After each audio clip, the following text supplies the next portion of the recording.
Hi folks, I'm Alan Watt and this is Cutting Through the Matrix on June the 8th, 2014. I seldom, if ever, really plan what I'm going to talk about because there's so much you can talk about, and in 1 hour you can't say an awful lot on anything actually. And there's your problem. That's why you generally go to college and universities for higher education or more insight. And even that's a joke today because everything has changed dramatically for a myriad of reasons too. Apart from that, control factor is always involved in what's taught to youngsters to guarantee that what they are taught brings about the culture and civilization for their particular future that masters have already arranged for them to have. And professors themselves can go so far with certain topics. Many of them are quite happy to do what they're told and get their tenures and so on, and talk a lot of nonsense, and at the same time bring in the money, and at the same time churn out the students that the establishment feels happy with. So nothing is ever as it seems, and so much the topics now in university are idealistic. They're idealistic topics, emotive topics, as opposed to really the practical topics or intellectual topics. And a lot of folk get disconcerted being in university and drop out because of those reasons, that something's left out, that they're not being fulfilled, and in fact they're being brainwashed, and that's really what they're trying to find out. That's the answer to it all. Eventually it clicks with them, maybe after they've left, and they find out what was wrong.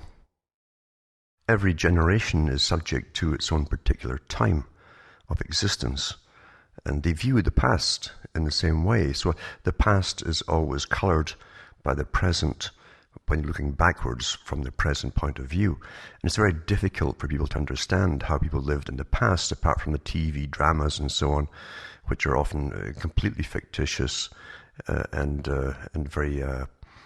They give their own impressions, basically, of how things were. People in the past, before the 1800s, really were pretty static in their ways and their views and opinions and so on. Before technology came in a big way with the revolutions of machinery, you found that people lived in an agricultural society, basically.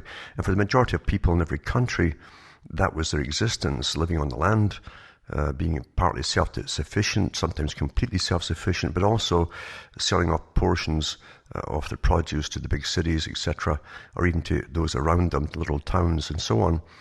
But most of the people really were classed as peasants across the whole planet.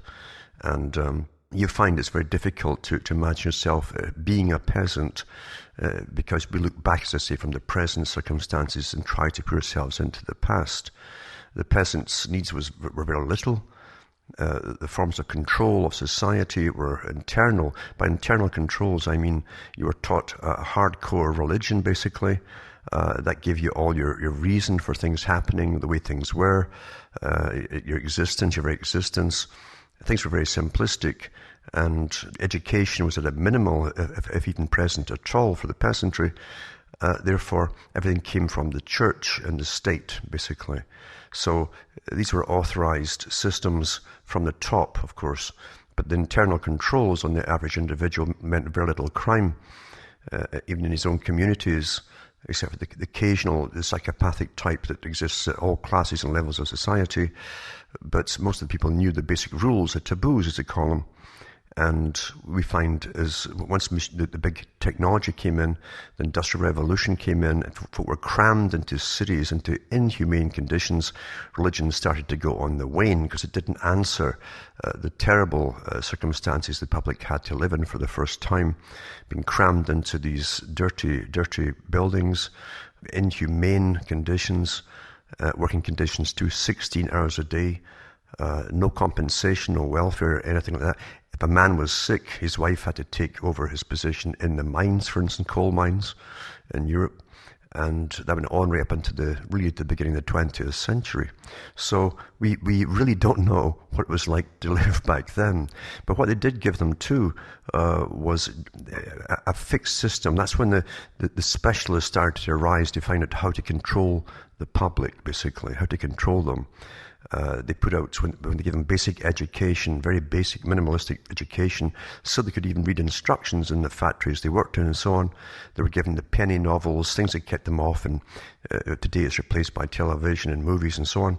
But back then it was novels, very simplistic novels of heroism, things which they'd never get to see themselves or do, but they could imagine themselves in that position. You identify, if you're a male, with the hero, and the women identify with the heroine. So it's a very simplistic formula for keeping people into fantasy land, where they can discuss it with their own peer group and escape for a little while from their conditions they're actually living in. So internal controls had to shift when an industrial revolution came in. And this is very important to understand how things have been changing ever since up to the present time. You find, too, that obedience to authority was always stressed by the state church. Whichever was the ruling church always stressed obedience to the state and to the authorities. This again began to wane in the 18th century, and you found revolutions breaking out too. When people started to complain, they formed groups, and they were just fed up with their lot. They weren't having it anymore, basically. So that's how things changed. We are still going through the system today of changes, and today there's a lot more scientific psychology being used on the general population than ever before to try and keep restraints upon them. And that's where the changes, you get both systems. You've got external changes working today, external control of the state, the threat of use of force against you, and you also have more and more internal controls to how to be a good citizen. You're told what a good citizen is, basically. Because we are social creatures, it's easier to tell people through persuasive means, many of them that you're unaware of, or they're being used against you or to you or upon you, and you go along because you want to belong to a peer group, whatever it happens to be. Even the rebellious types for teenagers, the fashions are given to them, the language, there's always a language goes with a particular age group, so that they're the only ones who understand the in-group conversations, things like that. It's all given to them by the authorities who own the entertainment industry and the fashion industry and so on. They all work together, and they always have, by the way. Even the body piercing all came out with Hollywood showing the tattoos, body piercing and so on with characters in movies, knowing certain people would identify with them and go for it, especially a certain age group. It's down to a perfect art today, in fact.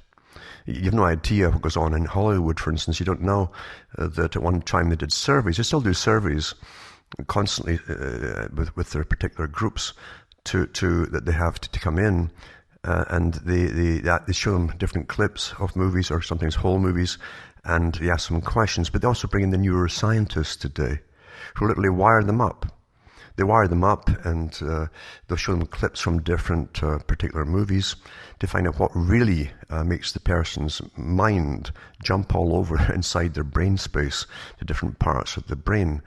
Different kinds of movies, thrillers, horrors, things like that.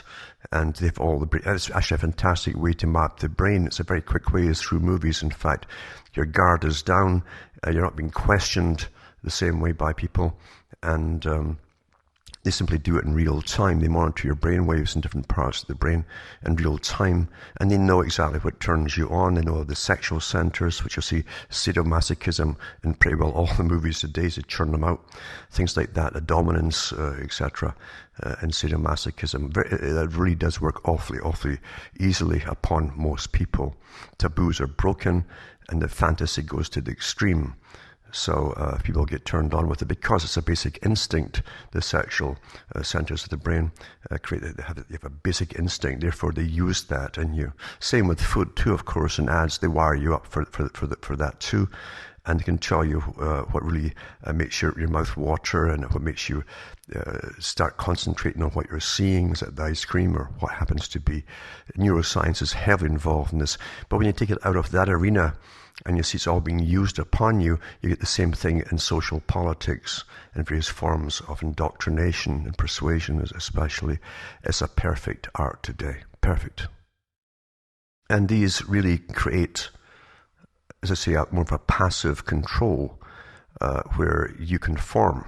You conform to the peer group you identify with, and the sect of inside the group that you belong to or you want to belong to, and you have an external controls applied to you, although you're unaware that that's being done to you. You think it's all your own choices, of course. You're being the rebel or whatever it happens to be.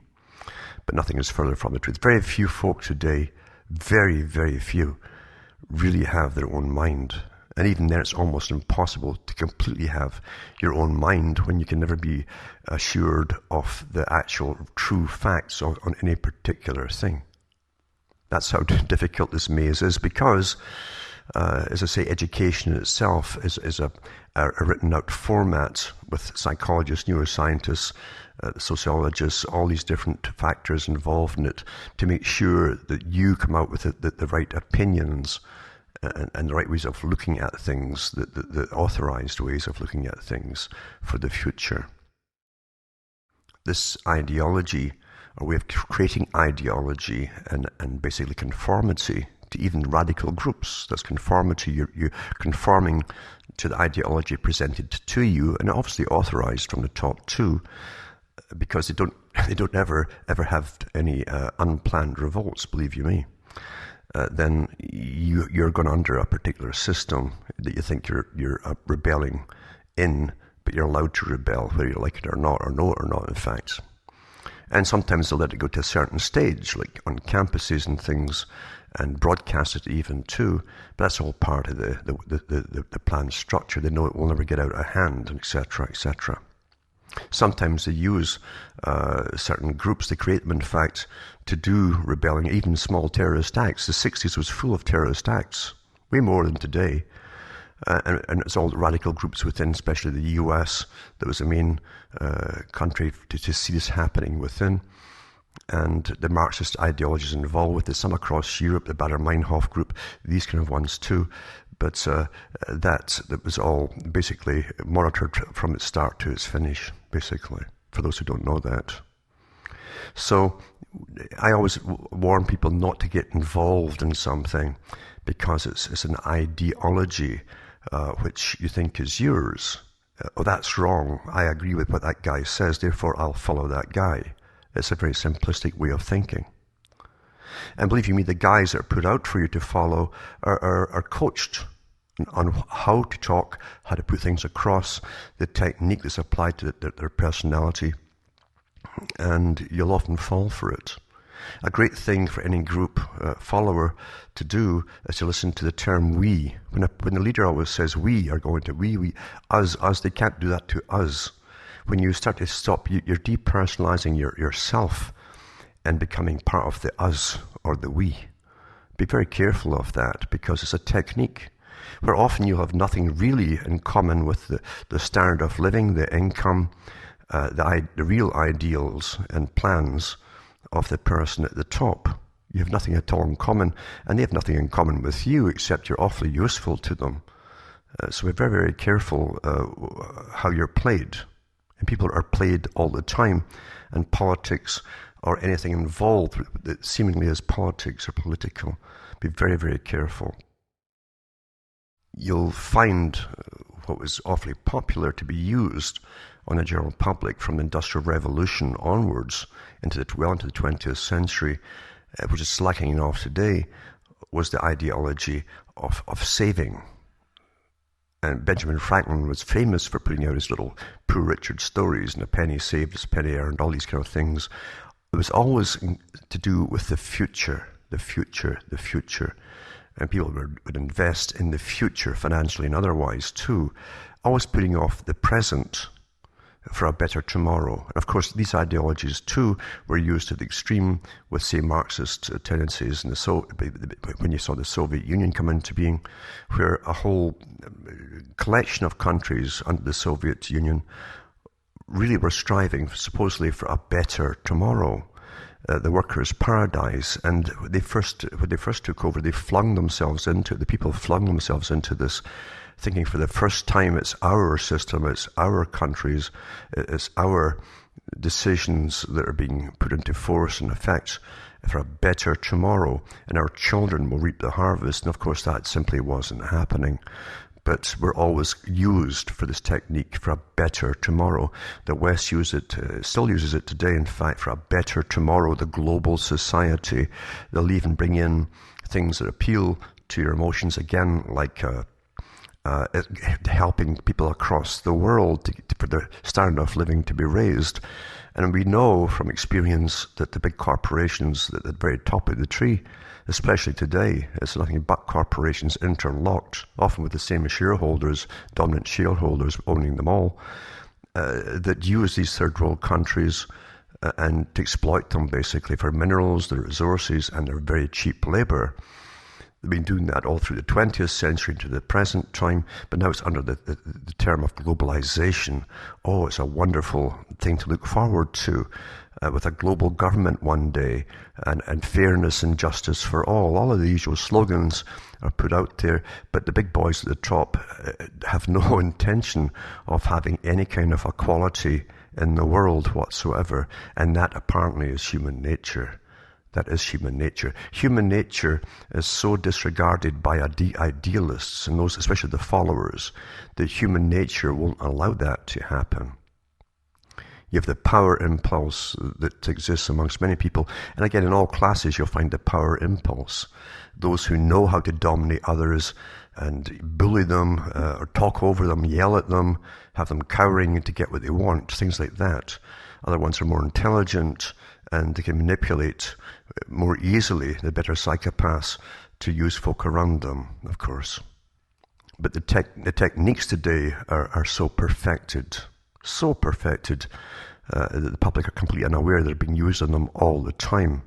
There's not a script comes out of television that isn't gone over many, many times by different groups within the agency putting them out, and reviews and so on, before you ever get the script read or shown to you. That's how delicate everything is today, and perfected it is. So getting back to people, especially movements which try to use you, it's always for a better tomorrow. Some will go back to the past, especially in the US, where they had a brief period of prosperity for the working classes from the end of World War II, basically through the 50s and 60s into the 70s, and drastically declining then on. A small brief period where for the first time they could afford to, a working class guy in factory could afford to buy a house. Mind you, everything was much cheaper, the dollar was worth more, but the way that the money system is set up, it constantly is devalued because it's backed by nothing but debt, as we well know. So inflation is built into the money system that we all are under, the same con, where money is loaned out to the you through the governments or agencies of the government, and it's all based on debt, so it naturally inflates all the time. But putting things off till tomorrow for some great utopia is nonsensical, absolutely nonsensical. It's never happened in history, and it never will happen in history, or the future history, I should say. Looking back, it won't happen. It just doesn't happen at all. You'll always get eternal optimists too. And remember too that all segments of society and all psychologies involved within society are incredibly well studied, and you will find leaders put out for that too. Eternal optimists that come out with their motivational courses, etc. They're always up. It's terrible right now, but it's going to be a lot better tomorrow, I guarantee it, and so on. And they're never down, it appears, and people like to follow that, as they would often follow religion, you see. Same techniques are in play, in fact. A form of idealism for tomorrow, and it's not all that bad. But we find when we go through all of these changes, as I say, from the 1700s onwards, the internal controls that used to keep us going along with this system because we weren't being bashed over the head by military butts or rifles and things like that, to keep us in line, the internal controls are starting to wear off again today. And when that happens, you find the militarization. This is standard in history, the militarization of the system within. And it takes many, many forms. It's not all uniforms. It's not all just government agencies. You'll also find it within compulsory moving for employees. If you want to keep this job, you've got to be moved from here to there, but they'll give you a little increase in your pay and it becomes worth it. That also comes under this big system of militarization. It's moving what is stable for you, uniform for you, into something else for a reward of some other kind, or else you lose what you already have. You're actually being forced and coerced whether you like it or not, you see. No major change in societal structure is allowed unless it's forethought out in advance by big think tanks, many big think tanks. And everything certainly is, minutely in fact. Not just by one think tank, let's say on one topic. They might have about a dozen think tanks working on that one topic. Then they compare all information, and then it goes for review and further review and assessment and rewritten, etc., until they get the plan that they want to deal with possible upcoming problems. And in the past, of course, they thought about revolution that had to be nipped in the bud if it was not under the control, that is. And they decided for the West, for instance, to give them more materialistic goods, which would offset their dissatisfaction with things that were happening in societal change around them, which involved them and affected them too. Because people were becoming dislocated in their minds as to their place in the world, in their own little society, and so on. Things were changing so rapidly in the 20th century, especially in the latter half of the 20th century, that the big think tanks were heavily employed to keep the order to be maintained by those already in rule. And I don't mean politicians.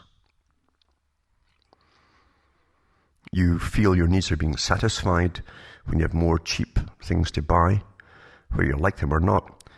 And again, what you want has nothing to do with what you need, of course. And if you ask people's opinions on what they want, it's nothing to do, you'll find out, with what they actually need, even for basic survival. So the fantasies, these things which are fantastical in a sense to do, is because they're disassociated from survival, become of prime importance to them because it's being pushed towards them to stop them from being too dissatisfied and perhaps forming organizations that get to the bottom of things to find out what's really wrong. Therefore, everyone's happy. They're getting their goods for cheap goods and so on. And even if they're low down the pay scale, they can still afford their cell phone and all the rest of the stuff today, which it's not there by, that's not by chance, by the way. It's all planned that way. In the 19th century, into the 20th century, for instance, Britain was a fantastic country for studying people. The amount of experts involved from the top all through society to study people was enormous, still is today. Today it's easier with the internet because they get your instant data and they can keep tabs on you. But back then, they had many different levels of specialists working on keeping order, maintaining order, and keeping the public willing to go and join the military in times of war, that type of thing, to ensure that they'd always win and the status quo would be maintained. But they had the wages of the people categorized in all different categories of society, and they knew how much you would need for a family of four, say, as an income, how much rent would be. It was often rent, not mortgages, because very few folk could really afford their houses, and especially in Scotland, say in Ireland, places like that, and it was all council housing, and how much you'd spend on food. But they always left enough over to make sure that the publicans, interesting term too, publicans, meaning those who owned bars and pubs, they were licensed by the government to operate, and they could go in there and they'd have their escape for a while. They didn't have so much television years ago, and this was their escape, the social escape, where they can go in there and get half drunk or completely drunk and boast to their friends to get affirmation of their existence in the way that they wanted, always out of proportion with their reality and situation, of course, but that didn't matter. It worked awfully well. The Soviet Union did the same thing, where the workers were kept happy with very cheap vodka, which you could buy without standing in line, as you had to sometimes do for food outside of Moscow. Now, we're always under restraints, as I say, internal restraints, self-policing they call it today, by the way, where you have your taboos inserted upon you, or into you. You internalize them, and they'll work upon you, of course, too. And we think we're free, but we're not really free, because true freedom is freedom from restraints, you see. And of course you say, well, you can't have that, it'd be anarchy. Well, true freedom from restraints would mean that psychopaths could go and do what they wanted to do with impunity. So naturally there has to be some kind of restraint. But of course any society, down to the so-called primitive societies, all have their taboos for restraints so they can function as a society. The problem in the West and with education and those in power happens to be because it's so perfected to give you different kinds of restraints for other purposes rather than to keep basic order. And it's to make sure that you simply don't protest or turn against, or even the system you're living up within. People think, for instance, that democracy is the end run of all movements. And those at the top, who once even push it and use you to push it, are liars. Because they've studied all the courses at the very, very top. They've studied all the great historians in history and the philosophers in history. And they know that democracy is only one part. If we're always evolving in a societal way, that's only one stage we go through. I've gone through the different stages before, feudalism and so on. And now we're into a thing called democracy. And really it's already over with. It never really got off the ground to an extent, in fact. It helped internal restraints, self-policing for a long time, but now it's waning. And when it wanes, of course, they do know that militarization occurs. And from the very top, they say it must occur. More militarization for basically coercion to obedience of authority, all authorities, to make you follow the line and behave. So fear makes you compromise. It makes you self-police in the new fashion. Fear of being caught or accused of anything at all. And of course that was also perfected in the Soviet Union when so many spies were inserted amongst the populations in their streets and so on, listen to conversations, and you get called up. Did you say this? Did you say that? That's taboo. Today we have all these things. There's so many topics you're not allowed to even talk about. It's not because the ones at the top care about particular segments of society that are being talked about or complained about. It's because they're teaching you by all the means they can, by what seems to be valid excuses, you say, for you to self-police what you say and what you think especially. It's all to do with changing how and what you're going to think about. In Pavlovian style, when you're told, don't think about that, don't talk about this or that, don't even ask a question about this or that as a child, and children should ask all the questions they want, by the way. When you can't, then it's for a different reason. There's something else behind the topic itself of the question. Now, militarization in itself happens when, as I say, the self-policing starts to fail. Things are wrong. They're obviously wrong.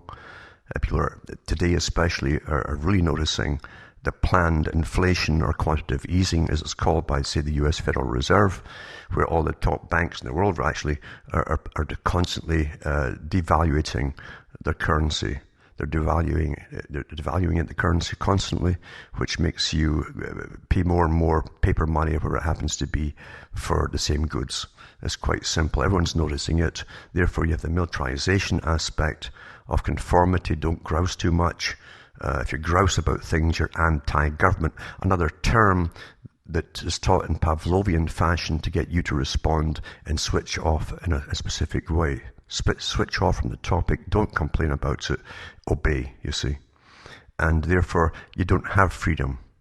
And you don't have self-policing just to the same extent. You have a form of self-policing, but you also have external controls as well, of who's listening, who's talking, etc., etc., who's complaining, who's reporting. You can see too how this works with expansionism of countries or states or nations. During their time of expansion in the past, when they're going out to do their empire building, there was more acceptance by the public because they had to be kept to an extent a bit happier than they had been before, financially and otherwise, to be patriotic, to go off and join the militaries and go off and fight various wars, which are completely unjust, of course, for they were conquering on behalf of those who wanted the riches within those countries. Not for the people who fought the wars, actual sluggers and foot soldiers, etc. But that changes. Once the expansionism is over and the patriotism dies down, then it's well understood that now you need a new technique to keep the people stable, obedient, and so on. And that's what I'm talking about right now, in fact, are these techniques being used today. They knew, for instance, that as we went into expansionism, or expansionism eventually waned, which it has done, corporations, international corporations would have to keep expanding to keep a power elite in place. And therefore they came up with the idea of free trade. That was to be a thing of the future back in the late 1800s, well documented from Britain especially. And through that technique, they would bring in a global society which would be ruled in the same form that they used to use militaries to do it. Now they would use simply commerce to do it. International corporations. You don't know that through free trade, your tax money is subsidizing the same big international corporations to build factories. We build them for them in third world countries. They get it basically for free, and the third world countries supply the cheap labor and the minerals, etc., at a fraction of the price they can get it elsewhere. So everything works out for the established control, but they sell it to the general public as helping the poor and raising the standard of living, and so on and so on and so on. That's how things are sold to the public. Very simplistically, they appeal to your idealism and your natural humanitarian aspects, and it works awfully well.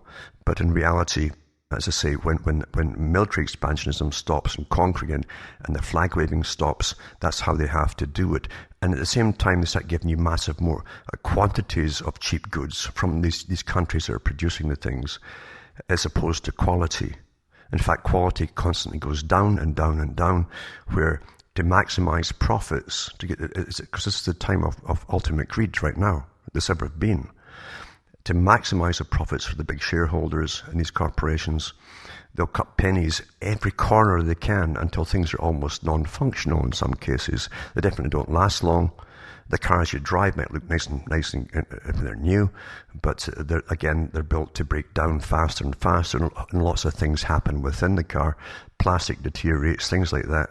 There's even Volkswagens come out in the past that were biodegradable plastic in them, and they were falling apart before 6 months was out, literally crumbling to powder. So things are being made cheaper and cheaper, and we're buying junk that doesn't last long at all, and quantity has replaced quality altogether. You can't go to university today without running into Marxism, which is taught openly, has been for an awful long time, all through the Cold War too, because professors were brought in from Eastern Europe and put into universities in preparation for all of that too, to make sure the right kind of student was churned out for the changes of the future. And Marx does not explain the causes of things at all. But today you can't go to university without, whatever topic it is, you have to look at it from a Marxist point of view, and so on and so on. You can't look at the past with today's ideologies you can't do it. It can't be done. Therefore, if you do go through that, and you must look at it from this perspective or that perspective or whatever it happens to be, you get a totally false idea of the past.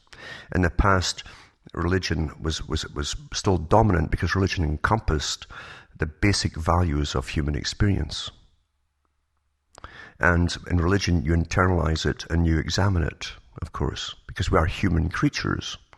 Science initially used to say that they were not in conflict with religion, but of course they were, and they've become predominant now in bashing religions, trying to say that everything is rational, when they themselves are not rational because their theories keep changing all the time. So power struggles go on within all the different professions and so on.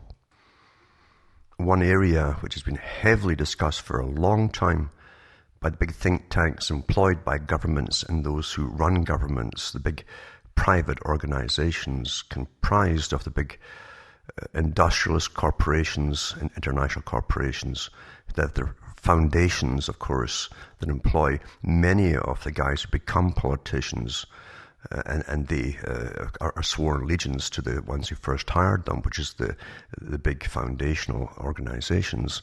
You'll find that they've been very concerned about, again, internal control, because we're at an age today where regardless of internal control, there are too many dissatisfactions cropping up as you go through massive shifts between the old systems going up through society to eventually the nation state, and now into the global society and the nation state. You become more disillusioned than ever, more disaffected than ever. You don't know who you are anymore, what you belong to.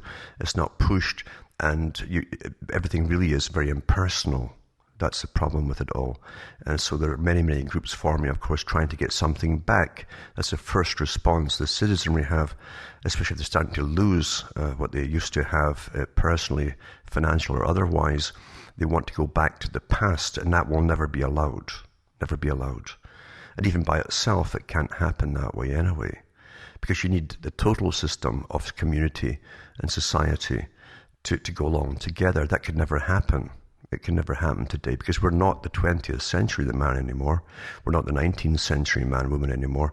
But we've changed since then. And the whole world structure has changed, and the economic system has changed.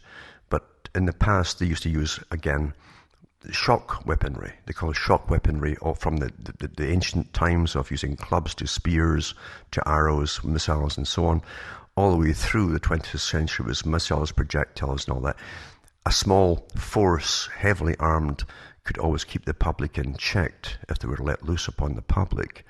And today, even with the big internal controls, or I should say, the big internal organizations, they've amassed in preparation for any meltdown of society through these changes, which they understand perfectly well, then they'll meet all resistance with overwhelming force, right down to domestic disputes. And we've had many examples in newspapers of that over the years. This is a form of controlling, but even at that, it cannot totally be controlled by pure physical brute shock force. So therefore, they went heavily again into other forms of control. Electronic control is a big one that Brzezinski and others have talked about, by using electrical pulses through the atmosphere, very cheap to produce, which can control the human mind to an extent, and definitely the mood. We find going way back to Tesla's time, for instance, he talked about knocking out whole cities with pulses, making people unconscious if need be, or even killing them. This has never been let go by the power elite, who understand they have to have other measures of completely controlling society without destroying everything in the process. So therefore, technotronic warfare, as it's called, is definitely in production today. It's being used to an extent through all the Wi-Fi, through the cell phone towers, etc. I mean, you take the cell phone towers themselves, it's a network of antenna.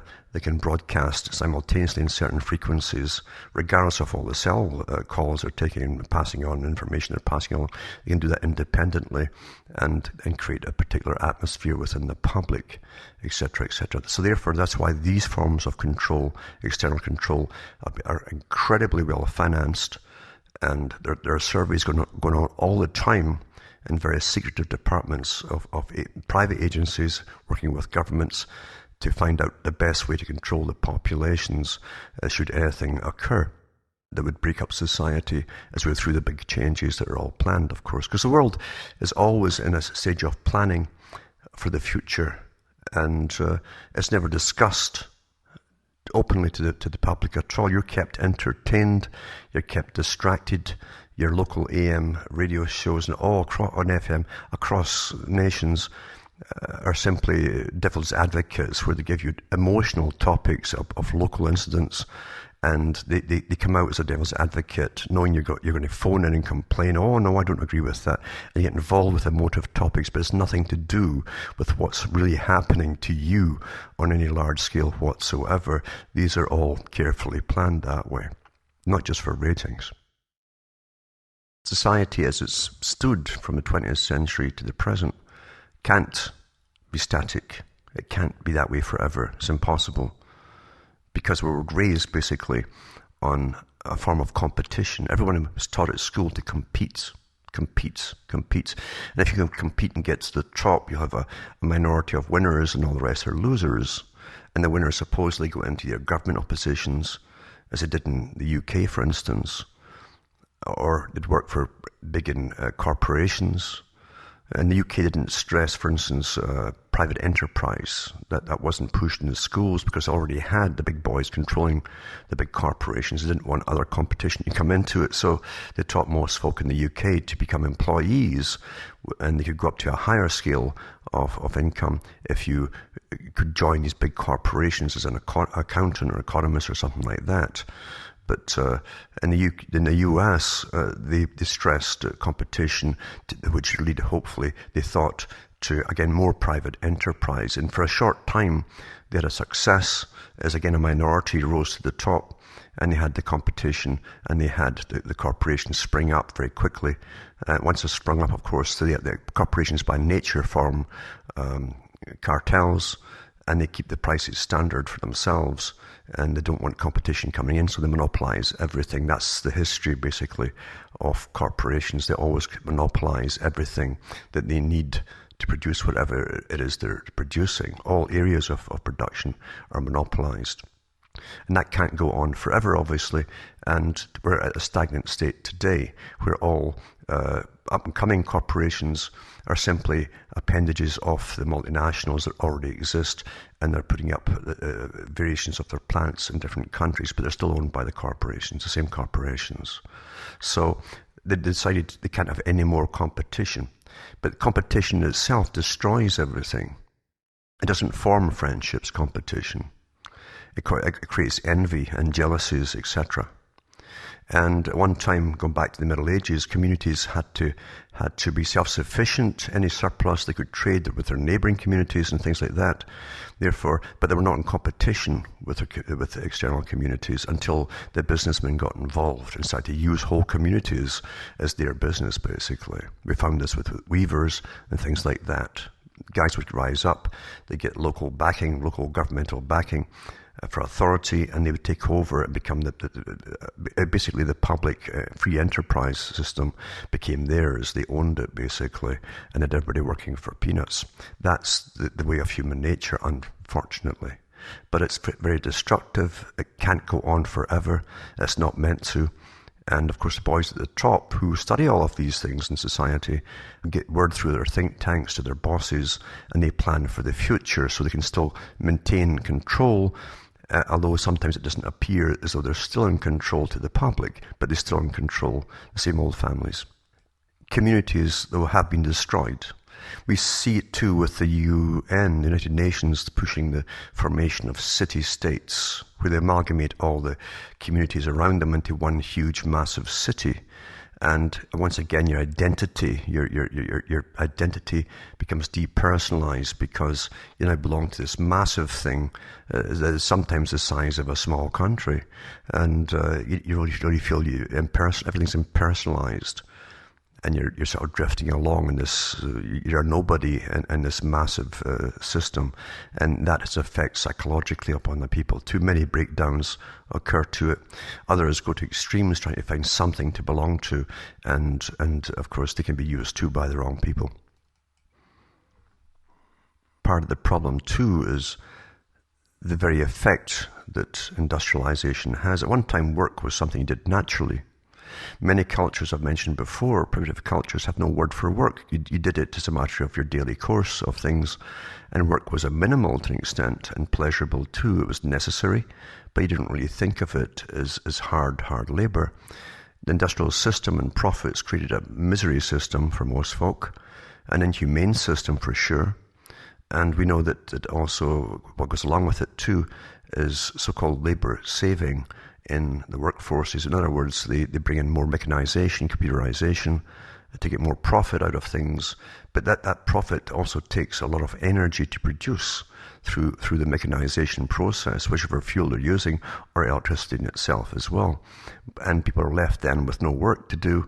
They used to, because they say work is a necessary thing, and they have no function. Therefore, they're laid off, they're put on welfare, and the welfare system was created primarily to deal with the thing that would come down the road. We're in it today, of course, and because they knew you would reach this stage eventually.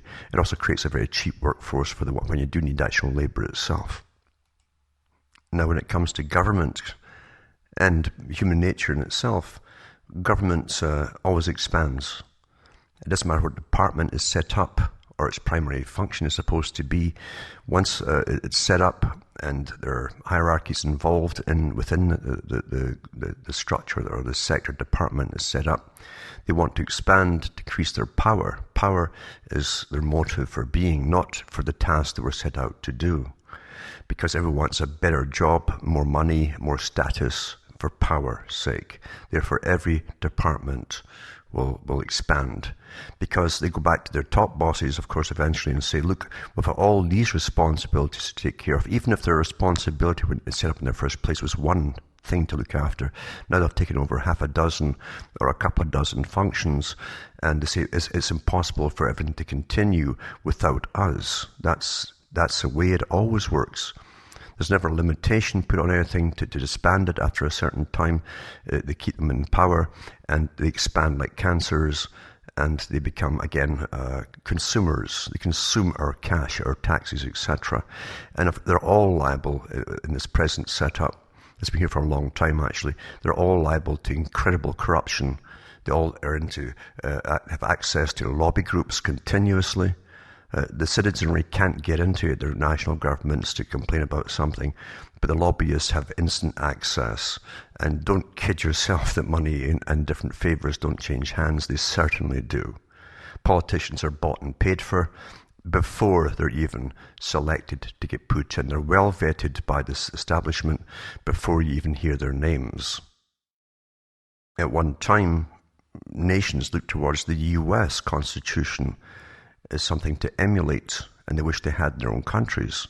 Because on paper, it looks fantastic. You have the three branches of government, and they're supposed to have 8 aspects of sovereignty and all, but they don't, because the three branches don't stay within the limits of their own function. Each one goes around the basic tenets that were formed to handle, and they try to, again, get more and more power until things become dysfunctional as they're all competing with each other for power. And then you have a president who's looked upon more as an emperor in this modern day than an actual president, someone who presides over something. That's what it means to preside over a governmental parliamentary type system or congressional system. And that doesn't happen today. He literally is involved in all the branches of government. And today you literally have rule by lawyers, basically, as opposed to the rule of law. The US is supposed to be set up so that if the three branches of government couldn't agree on a particular policy or whatever, then it simply wasn't done. But now it goes to the Supreme Court, and lawyers decide. They have the final say in things, and that's not the way it was supposed to be set up at all. So lawyers, as I say, who again are under the sway of the big money boys at the top, are given their marching orders as to how to push for something, and they get what their masters want. So it makes a farce out of everything altogether. Another thing that makes a farce of government too, and constitutions, is that if the government does not have control over corporations and the money system entirely, the creation of it and so on, then it cannot possibly be sovereign. In fact, the opposite is true. The corporations and the money boys own the government. That's how it really works in all countries in the Western world today. Most folk in the US are kept blissfully ignorant of their past, their real past, their true past. In the 1820s, for instance, you'll find that the US states, the different states, had uproar from the general populations over the corporations and what they were doing. And therefore they agreed that corporations must have a charter to exist, and the charter was a limited charter to be reviewed for renewal, if it was going to be renewed at all, according to any benefit to society and the community they had, as opposed to the detrimental effects they'd have, and so on. And that's out the window today completely. Corporations are immortal. They live forever, basically. And that's all wrong, regardless of what you think. Because the corporations have more sway in what you're eating, for instance. You don't know that most of what you're eating in the bread, any fibre that exists at all, and that is taken from wood pulp today. And chemicals are added galore. It's all waste products as well. And most of the taste you get of what you think is food today, it comes from the chemical industry. Many byproducts, again, are chemicals, and they're put in there to improve the taste quality. In other words, to create some kind of taste to make you think you're actually eating food. And folk have become accustomed to it, so they eat all the packaged foods and processed foods with all the different enhancers, flavor enhancers they call them, added to them to make you think you're actually having something awfully good and nutritious. And in actual fact, it's often very poisonous, and nourishment value is pretty well zero. Now, it doesn't matter how many restrictions you put on anything to do with corporations or whatever, it all ends up being decided by lawyers, not by the actual law that's written. They'll reinterpret everything to suit themselves. Everything is always being reinterpreted by lawyers. All laws always are to suit the times, to suit the bosses that they were employed by, and it's a bit of a joke to even think of it as being something static whatsoever, some rule of law. Now, I always think about the motive topics, the way that they're pushed upon the public by repetition, of course. It works awfully well through advertising and slogans and so on. For you to accept all of the changes that have been decided by your betters, those way above you that you'll never ever hear of or never mind meet. And you don't know it's even happening to you. You go along with the quotations that the multicultural thing is all good. And I'm not saying it's good or bad. What I'm saying is the motive of pushing it on upon you is not because they want to help anybody anywhere, believe you me. It's to bring in the society that they want with a massive global workforce, which is going to be awfully cheap down the road, of course. And it's also going to create massive inequalities too.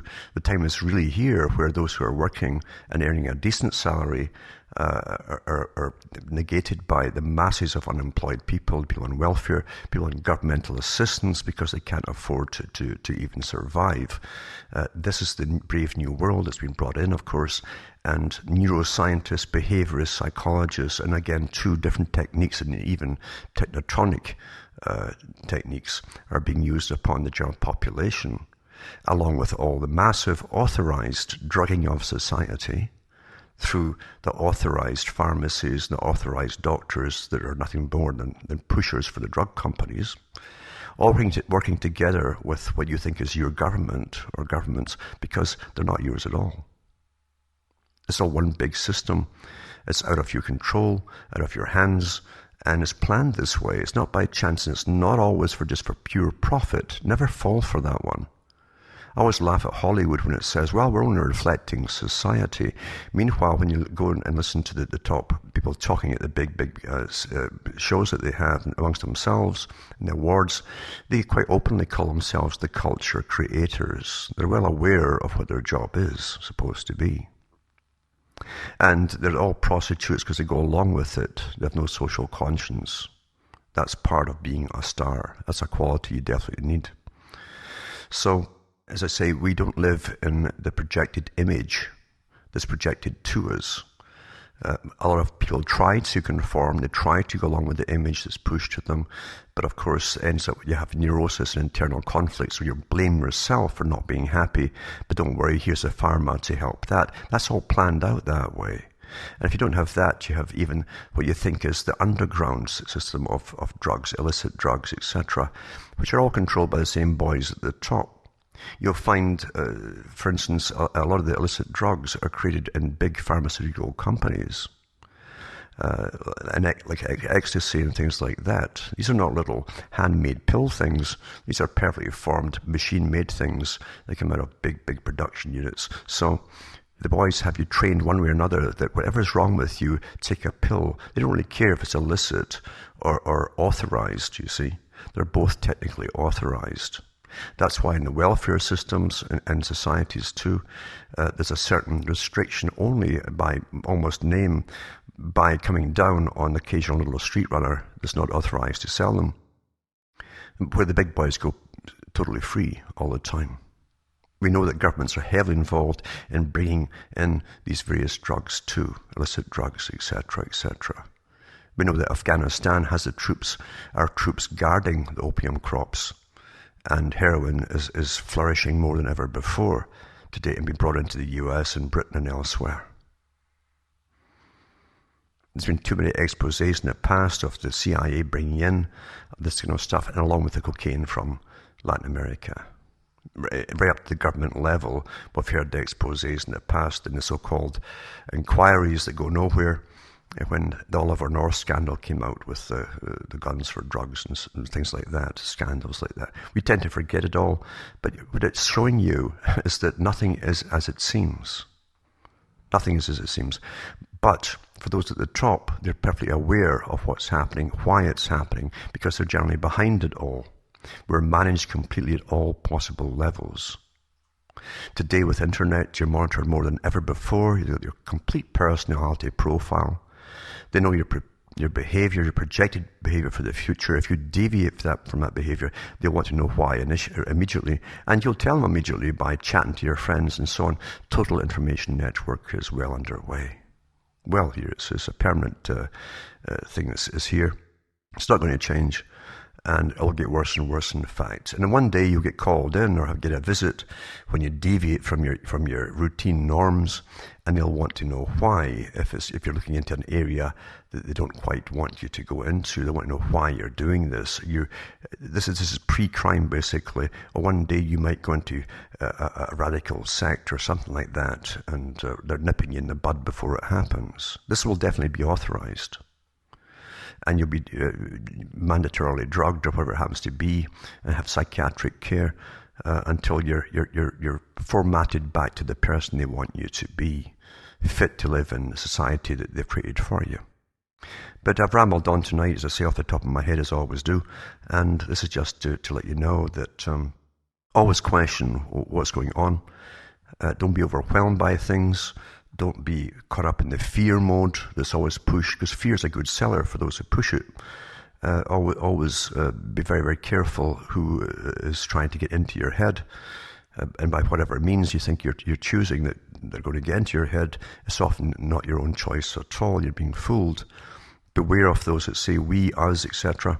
Because are you really part of the we or the us? Who's using you? Think about it. Be very, very careful. Because there's only one you, and the mind has no firewalls. You have to guard everything that comes into your own mind. And think about it too. And no matter what you're told, question it intensely.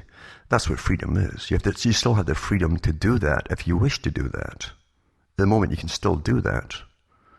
As I say, down the road, I really don't think you'll have the ability, because they'll nip you in the bud when they catch on that you're actually thinking for yourself. And that can be a dangerous, dangerous thing in the world that they're shaping around you today.